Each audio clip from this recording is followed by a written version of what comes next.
KPU Jemberana melakukan pendistribusian logistik pada Selasa 26 November 2024 atau H-1 pencoblosan pendistribusian ke 487 TPS.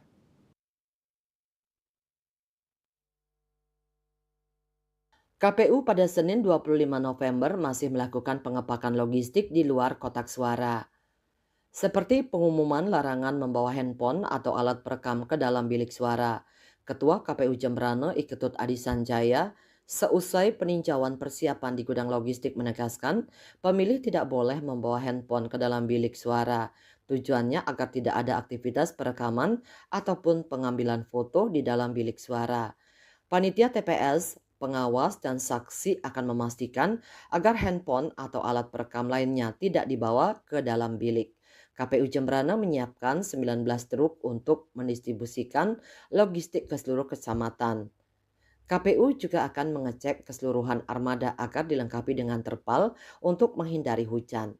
Selama proses pelipatan ditemukan 422 lembar kertas yang rusak. Rencananya juga akan dimusnahkan seusai pelepasan distribusi logistik. Di sisi lain, Bawaslu Jemberana juga menegaskan terkait aturan tidak membawa handphone atau alat perekam lain ke dalam bilik suara. Koordinator Divisi Penanganan Pelanggaran dan Penyelesaian Sengketa Bawaslu Jemberana, Pande Made Adi Mulyawan mengatakan, Bawaslu dengan pengawasan yang maksimal dalam sisa 2 hari masa tenang dan berkaitan dengan pengawasan di pemungutan suara akan difokuskan lagi. Bawaslu berharap di sisa waktu sebelum pencoblosan ini ada persamaan persepsi dari KPU, Bawaslu, dan peserta hingga di tingkat TPS, KPPS, pengawas TPS, dan saksi-saksi peserta pilkada.